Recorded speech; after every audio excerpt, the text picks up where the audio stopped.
اگر کافر دارالاسلام میں داخل نہ ہوئے ہوں تو ان کے قریب آ چکے ہوں تب بھی مسلمانوں پر فرض ہے کہ کافروں کے مقابلے کے لیے باہر نکلیں اور لڑتے رہیں یہاں تک کہ اللہ تعالیٰ کا دین غالب ہو جائے اور مرکز اسلام محفوظ، سرحدیں بے خطرہ اور دشمن ذلیل و خوار ہو جائے۔ الحمدللہ رب العالمین والصلاة والسلام علی سید المرسلین، اما بعد فاعوذ باللہ من الشیطان الرجیم، بسم اللہ الرحمن الرحیم، ربی اشرح لی صدری ویسر لی امری واحلل عقدۃ من لسانی یفقہوا قولی، آمین۔ اسی حصے کو آگے بڑھاتے ہوئے جس میں ہم یہ ڈسکس کر رہے تھے کہ جہاد کب فرض عین ہوتا ہے، کب فرض کفایہ ہوتا ہے، تو ہم نے کچھ صورتیں پڑھی کہ جب جہاد صرف فرض کفایہ ہوتا ہے، یعنی کچھ لوگ کر رہے ہیں، آپ کو معافی ہے۔ آج ہم وہ موقع پڑھیں گے کہ جب جہاد فرض عین ہے، اور یہ ہم تمام مسلمانوں کے لیے جاننا بہت ضروری ہے کہ اگر کوئی ایسا موقع آ جائے کہ جہاد فرض عین ہو چکا ہے تو اس صورت میں ہم سب پہ کیا ذمہ داری آئے گی۔ تو آئیے سنتے ہیں کہ اگر جہاد فرض عین ہو جائے، مصنف رحمۃ اللہ تعالیٰ علیہ فرماتے ہیں کہ یہ سارے مسائل اس وقت کے ہیں جب جہاد فرض کفایہ ہو، یعنی جو ہم نے پچھلی قسط میں سنا ہے وہ صرف تب ہوتا ہے جب فرض کفایہ ہے۔ لیکن اگر کافر ہمارے کسی شہر یا علاقے میں داخل ہو جائیں اور اس پر چڑھائی کر دیں، یا شہر کے دروازے کے باہر آ کر حملے کی نیت سے پڑاؤ ڈال دیں، یا ان کی تعداد اس علاقے کے مسلمانوں سے دگنی یا اس سے کم ہو، تو جہاد اس وقت فرض عین ہو جاتا ہے۔ ایسے وقت میں غلام اپنے آقا کی اجازت کے بغیر نکلے گا، عورت اپنے شوہر کی اجازت کے بغیر نکلے گی، بشرطے کہ اس میں دفاع کی طاقت ہو۔ یہی قول زیادہ صحیح ہے، اور ہر شخص اپنے والدین کی اجازت کے بغیر اور مقروض کر قرض خواہ کی اجازت کے بغیر نکلے گا۔ یعنی پچھلی قسط میں ہم نے یہ چیزیں پڑھی تھی کہ عورت کو معافی ہے، غلام جو ہے اپنے مالک کی اجازت کے بغیر نہیں نکل سکتا، اولاد اپنے والدین کی اجازت کے بغیر نہیں نکل سکتی، قرض خواہ جو ہے مقروض کی اجازت کے بغیر نہیں نکل سکتا۔ لیکن آج ہم وہ صورت پڑھیں کہ جب کافر کسی مسلمان ملک کے کسی علاقے شہر پہ حملہ کر دیں تو اس وقت جو ہے کوئی اس طرح کی کنڈیشن باقی نہیں رہتی، بلکہ سب نے ہر صورت میں نکلنا ہے۔ امام ابو حنیفہ، امام مالک اور امام احمد بن حنبل رحمۃ اللہ تعالیٰ علیہم کا یہی مسلک ہے۔ اور اگر کافر مسلمانوں پر اچانک حملہ کرتے ہیں اور مسلمانوں کو لڑائی کے لیے تیار ہونے اور اکٹھے ہونے کا موقع نہ ملے، یعنی اب ایسا ہے کہ اکٹھے ہو کے جیسے ایک گروپ کی صورت میں جایا جاتا ہے، اس کا بھی موقع نہیں ملا، تو اس شخص پر لڑنا اور اپنا دفاع کرنا فرض ہے، جسے معلوم ہو کہ اگر اس نے ہتھیار ڈال دیے تو مارا جائے گا۔ یہ مسئلہ ہر مسلمان کے لیے ہے، خواہ وہ آزاد ہو یا غلام، عورت ہو یا اندھا، لنگڑا ہو یا بیمار۔ اگر امکان ہو کہ ہتھیار ڈالنے کے بعد قتل بھی ہو سکتے ہیں اور بچ کر گرفتار بھی، تو ایسے وقت میں لڑنا افضل ہے اور ہتھیار ڈالنا جائز۔ یعنی آپ کیا 3 صورتیں ہم پڑھیں گے۔ سب سے پہلی صورت یہ ہے کہ جس کو پتا ہے کہ میں نے لڑنا چھوڑ دیا تو میں گیا، اب اس پہ لڑنا کیا ہے؟ فرض ہے۔ دوسری صورت کیا ہے؟ اسے پتا ہے کہ اگر میں نے لڑنا چھوڑ دیا تو ہو سکتا ہے میں بچ جاؤں، مجھے قید کر لیں، تو اس وقت میں کیا ہے؟ اس وقت میں جو ہے اگر وہ لڑتا رہے تو یہ بہت افضل ہے، وہ عورت ہے، لنگڑا ہے، کوئی بھی ہے، غلام ہے، اور اگر ہتھیار ڈال دے تو جائز ہے، لیکن افضل کیا ہے کہ ایسے وقت میں بھی لڑتا رہے۔ اور اگر عورت کو علم ہو کہ اس نے ہتھیار ڈال دیے تو غلیظ ہاتھ میری طرف بڑھیں گے، یعنی اس کی عزت کو خطرہ ہے، تو اس پر اپنے دفاع میں لڑنا فرض ہے، اور اگرچہ اس میں اس کی جان بھی چلی جائے، کیونکہ جان بچانے کے لیے عزت کو داؤ پر لگانا جائز نہیں۔ یعنی عورتوں کے لیے کیا مسئلہ ہے کہ عورتوں کو مثال کے طور پہ وہ قید میں ڈالیں گے، اب کیا ان کا غلط استعمال کیا جائے گا؟ تو ایسی صورتوں میں کیا ہے کہ وہ لڑتی رہیں یہاں تک کہ اس میں ان کی جان بھی چلی جائے، کیونکہ وہ اپنی جان بچانے کے لیے اپنی عزت کو داؤ پر لگانا جائز نہیں ہے۔ حضرات حنفیہ کا مسلک فتاوی عالمگیری میں اس طرح ذکر کیا گیا ہے کہ عام مشائخ کے مسلک کے مطابق جہاد ہر حال میں فرض ہے، ہاں نفیر عام سے قبل فرض کفایہ ہے اور نفیر عام کے بعد فرض عین۔ نفیر عام کا مطلب یہ ہے کہ اگر کسی شہر والوں کو یہ اطلاع دی جائے کہ دشمن تمہاری جان و اولاد اور تمہارے مال پر چڑھ دوڑا ہے، لہٰذا اس اطلاع سے ہر اس شخص پر جہاد فرض عین ہو جاتا ہے جو جہاد کی طاقت رکھے، یعنی دفاع فرض عین ہوگا۔ اور اگر اس شہر والے دشمن کے مقابلے میں عاجز آ گئے یا انہوں نے جہاد میں سستی دکھائی تو ساتھ والوں پر جہاد فرض عین ہو جائے گا، اور اسی ترتیب سے فرض عین ہوتا چلا جائے گا یہاں تک کہ روئے زمین کے تمام مسلمانوں پر فرض عین ہو جائے گا۔ اس کی مثال ایسے لیں کہ جیسے ہم فلسطین سے اس کی اگزامپل لے لیں، پیلسٹین سے، کہ وہاں پہ حملہ ہوا، اب جن لوگوں کو پتا تھا کہ اب ہم پہ حملہ ہو گیا ہے، ہماری جان اولاد ہمارے گھر یہ سیف نہیں ہے، تو ان لوگوں پہ جہاد اس ٹائم کیا ہو گیا تھا؟ فرض عین ہو گیا تھا۔ اب کیا ہے کہ لوگ ڈر کے ہوتا یہ ہے کہ لوگ ریفیوجی بن جاتے ہیں اور وہ وہاں سے ہجرت کر جاتے ہیں، پہلے چلے جاتے ہیں، سستی دکھاتے ہیں، آگے سے لڑتے نہیں ہیں، تو اب کس پہ فرض ہو جاتا ہے؟ اس کے ساتھ کے علاقے میں رہنے والوں پر فرض ہو جاتا ہے۔ پھر ساتھ کے رہنے والے علاقوں والوں نے بھی نہیں کیا تو اس کے ساتھ والے ملک پہ، یعنی کرتے کرتے پورے دنیا کے جو مسلمان ہیں سب پہ فرض عین ہو جاتا ہے۔ تو اسی لحاظ سے دیکھا جائے تو آج کون سا علاقہ ہے جہاں حملہ نہیں ہو رہا؟ اور ہمارے تو اپنے پڑوس میں ہی ہو رہا ہے، کشمیر میں ہی ہو رہا ہے، افغانستان میں ہوا ہے، اور ایسی صورت میں دیکھا جائے کہ مسلمان باؤنڈریز تو یہ اب ملکوں کی ڈیفائن ہوئی ہیں، یہ دور فتن میں بنی ہیں، ورنہ تو مسلمان جو ہے ایک یعنی مضبوط دیوار کی طرح ہوتے ہیں، اور ایک ہی سیاست میں، ایک ہی سلطنت میں ہوتے ہیں، اور ایک ہی ان کے اوپر جو ہے ایک ہی لیڈر ہوتا ہے اور ایک امام ہوتا ہے، اس کی وہ پیروی کرتے ہیں۔ تو یہ مسائل اس طرح سے ہیں۔ علامہ اوزائی رحمۃ اللہ تعالیٰ علیہ اپنی کتاب میں فرماتے ہیں کہ خوبصورت بے ریش لڑکے کو اگر علم ہو کہ اس کے ساتھ کافر ابھی یا آئندہ بے حیائی کا ارتکاب کر سکتے ہیں، تو اس کا حکم بھی عورت کی طرح ہے، بلکہ عورت سے بڑھ کر اپنے دفاع کی کوشش کرنی چاہیے اور عصمت کی حفاظت کے لیے جان کی قربانی دینی چاہیے۔ اور اگر جس علاقے پر کافروں نے حملہ کیا وہاں مسلمان کی کثرت ہو اور اتنے لوگ کافروں کے مقابلے میں نکل چکے ہیں اور جو مقابلے کے لیے کافی ہوں، تب بھی باقی مسلمانوں پر زیادہ صحیح قول کے مطابق ان مجاہدین کی مدد کرنا فرض ہے۔ اس کی ایگزامپل یوں لیں جیسے 71 کی جنگ لڑی گئی، یا جو مختلف پاکستان میں جنگیں لڑی گئیں، تو اس میں تھا کہ اتنی تعداد مسلمانوں کی افواج کی، ان کے ساتھ عام عوام بھی شامل ہوئے چلے گئے تھے جو کہ کافی تھے، باقی لوگوں کو معافی تھی، لیکن افضل کیا تھا کہ باقی لوگ بھی جاتے، کسی نہ کسی طرح مدد کرتے، اب کسی نہ کسی ذریعے ہو سکتا ہے کچھ بھی ہو سکتا ہے، آپ جو ہے ان کے سامان کی حفاظت کریں، ان کو کوئی چیزیں پرووائڈ کریں، ان کو جو ہے سردی کا موسم ہے ان کو کمبل بسترے پرووائڈ کریں، کوئی بھی صورتیں ہو سکتی ہیں، کھانے پینے کا انتظام ان کے لیے کر دیں، پانی کا انتظام کر دیں، ایسی چیزیں ہو سکتی ہیں جو عام لوگ جتنی ان کی مدد کر سکتے ہیں تو ان کے لیے بھی مدد کرنا فرض ہوتا ہے۔ اور جو شخص ایسی جگہ پر ہو جہاں سے دشمن حملہ آور دشمن مسافت سفر یعنی 48 میل کی مسافت پر ہوں، تو اس شخص پر اس طرح جہاد فرض عین ہو جائے گا جیسے کہ اس علاقے والوں پر فرض ہے جہاں دشمن نے حملہ کیا ہے، یعنی اتنا ڈسٹنس 48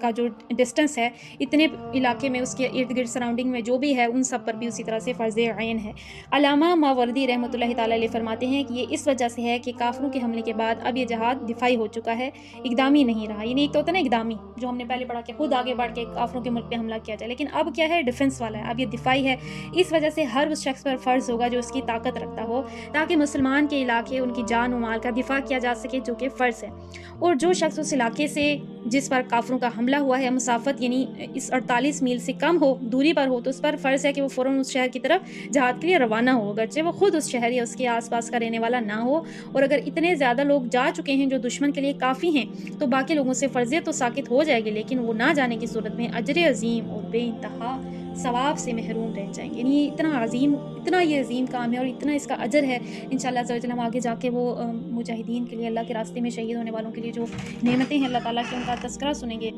یعنی ایسے اللہ تعالیٰ کے اجر ہیں کہ انسانی عقل جو ہے اس کا اندازہ نہیں کر سکتی۔ تو کیا ہے کہ جو کافی دور بھی ہے لیکن وہ اگر نہیں جائے گا تو وہ بہت بڑے ثواب سے، بہت بڑے اجر سے محروم رہ جائے گا۔ ایک قول یہ بھی ہے کہ مسافت سفر کے اندر رہنے والوں پر سے فرضیت ساقط نہیں ہوگی، اگرچہ کافی مقدار میں لوگ دشمن کے مقابلے پر جا چکے ہوں، بلکہ ان پر مجاہدین کی مدد کرنا اور خود میدان جنگ کی طرف سبقت کرنا فرض ہوگا۔ اگلا ہے وہ مسلمان جو اس شہر سے جس پر کافروں نے حملہ کیا ہے مسافت سفر یعنی 48 میل جو ہم پڑھ چکے ہیں، کرائیٹیریا ہے 48 میل، اس سے زیادہ دور رہتے ہوں تو ان کا کیا حکم ہے؟ زیادہ صحیح قول تو یہ ہے کہ اگر مسافت سفر کے اندر کے لوگ دشمن کے مقابلے کے لیے کافی ہو رہے ہیں تو پھر ان لوگوں پر فرض عین نہیں رہتے۔ یہ فرض عین کس پر ہے؟ جو اس کے 48 میل کے اندر رہتے ہیں، اور اگر وہ کافی ہیں تو پھر سراؤنڈنگ کے ایریا میں جو رہتے ہیں ان پہ فرض عین نہیں ہے، فرض کفایہ ہے، جائیں گے تو بہتر ہے، نہیں جائیں گے تو گنہگار نہیں ہوں گے۔ دوسرا قول یہ ہے کہ جہاد الاقرب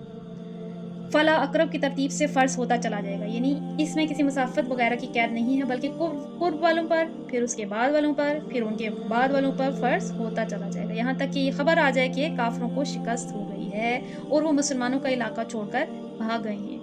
حضرات حنفیہ کا بھی یہی مسلک ہے، یعنی حضرات حنفیہ کے نزدیک کیا ہے کہ جس کو پتہ لگا سب سے پہلے جہاں پہ حملہ ہوا ہے ان کو پتہ چلا، پھر ان کے آس پاس والوں کو، پھر ان کے آس پاس والوں کا۔ تو آج کل تو میڈیا کا دور ہے، آج کل تو فوراً ہی جو ہو رہا ہوتا ہے کہ دنیا میں سینکڑوں میل دور جو ہو رہا ہے وہ ہمیں پتہ چل رہا ہوتا ہے، اور جب تک یہ خبر نہیں آتی کہ ان کو شکست ہو گئی ہے تو سب پر ہی فرض رہتا ہے۔ یہ فقہ حنفیہ کے نزدیک یہ ہے۔ اب وہ مسلمان ملک جو کہ طاقت رکھتے ہوئے بھی اپنے آس پاس کے مسلمان علاقے جہاں پہ حملہ ہو رہا ہے، صبح شام مسلمانوں کی تذلیل ہو رہی ہے، اس کے باوجود ان کی مدد کے لیے نہیں نکلتے، تو ان کے لیے شرم سے ڈوب بننے کا مقام ہے، اور خاص طور پہ وہ حضرات جو کہ طاقت رکھتے ہیں، جن کے ہاتھ میں اللہ تعالیٰ نے اختیار دیا ہوا ہے۔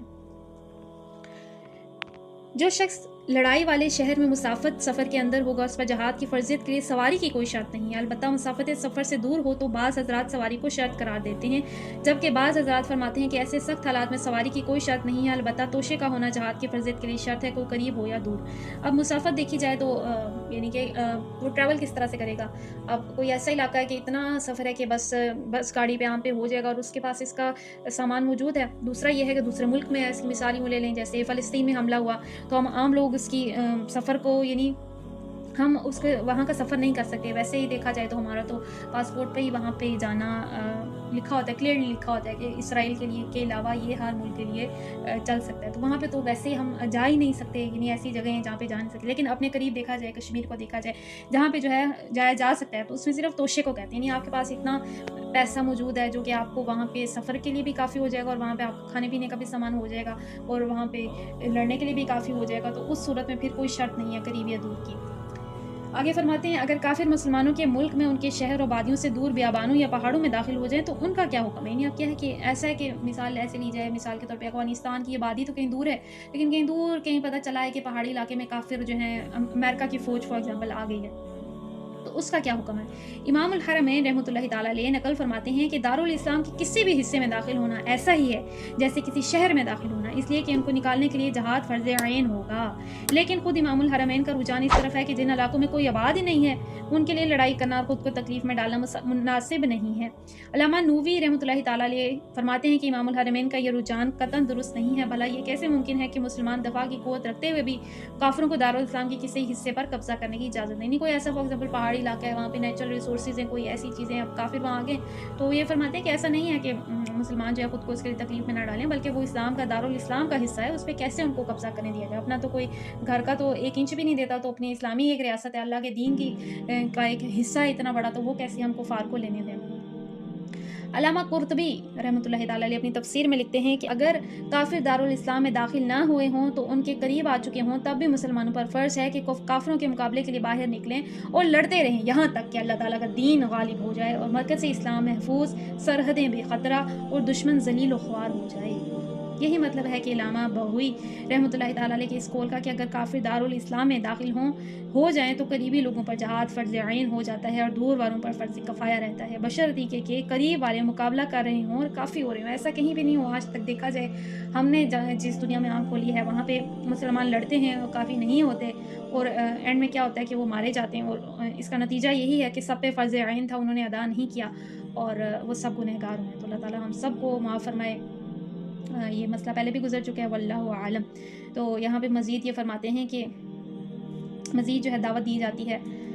کہ ہم نے جو ہے جہاد کے فرض عین فرض کفایہ ہونے کی بحث پڑھ لی، ہم نے بڑی ڈیٹیل میں پڑھ لی، کون سی مسلک میں کیا ہے، کس صورت میں آنا ہے، کس صورت میں جانا ہے۔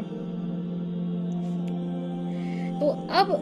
یہ وہ بحث ہے جس سے آڑ بنا کر آج بہت سے مسلمان خود بھی جہاد چھوڑ بیٹھے ہیں اور دوسروں کو بھی بحث میں الجھا کر جہاد سے دور کرنے کی کوششیں کرتے رہتے ہیں، حالانکہ آپ نے خود پڑھ لی کہ جہاد اس وقت فرض کفایہ ہوتا ہے جب مسلمان کافروں کی طرف سے امن میں ہو، یعنی وہ موقع جب اسلام کا گولڈن ایج تھی، مسلمان امن میں تھے، اس صورت میں بھی جہاد فرض کفایہ کیا تھا کہ اس صورت میں آپ جائیں، جو علاقے آپ کے قبضے میں نہیں ہیں وہاں جا کے اسلامی حکومت قائم کریں، وہاں پہ اللہ کے دین کو غالب کریں۔ لیکن یہ تو تب تھا جب مسلمان ہر طرف سے امن میں تھے، سکون میں تھے۔ ذرا دل پر ہاتھ رکھ کر بتائیے، کیا آج مسلمان امن میں ہیں؟ ہر طرف سے مسلمانوں کی چیخ و پکار، ان کی برہنہ لاشیں، عقوبت خانوں میں سے سکتی جوانیاں چیخ کر بتائیں گی کہ مسلمان ہرگز امن میں نہیں ہیں، بلکہ ان پر تو ظلم ڈھائے جا رہے ہیں جو سفاک درندے بھی کمزور جانوروں پر نہیں ڈھاتے۔ جہاد تو اس وقت فرض کفایہ ہوتا ہے جب کافر اپنے ملکوں میں ہوں، ان کی فوجیں ان کی سرحدوں کے اندر ہوں، مگر آج ہرگز ایسا نہیں ہے۔ امریکی فوجیں ہوں یا ہندوستانی، برطانوی لشکر ہوں یا فرانسیسی،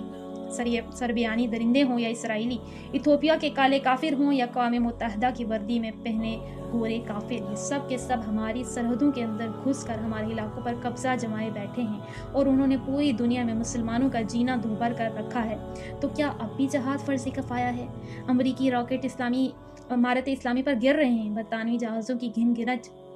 گرج حدود حرم میں سنائی دے رہی ہے، ترکی کی خلافت کا خون آلود چہرہ ہماری نظروں کے سامنے بار بار آتا ہے اور ہمیں ہمارے برے انجام سے ڈراتا ہے کہ کیا ان حالات میں بھی جہاد فرض کفایہ ہی رہے گا؟ اگر جہاد اب بھی فرض کفایہ ہے تو فرض عین کب ہوگا؟ کیا اس وقت جب امت کے مردہ جسم تک کو بیچ دیا جائے گا؟ کیا اس وقت جب اسرائیل کے یہودی خیبر کے بعد نعوذ باللہ مدینہ منورہ میں جشن منا رہے ہوں گے؟ کیا اس وقت جب ہمارا گوشت ریسٹورینٹس میں پکا کر کھایا جائے گا؟ شاید اب بھی یہی کچھ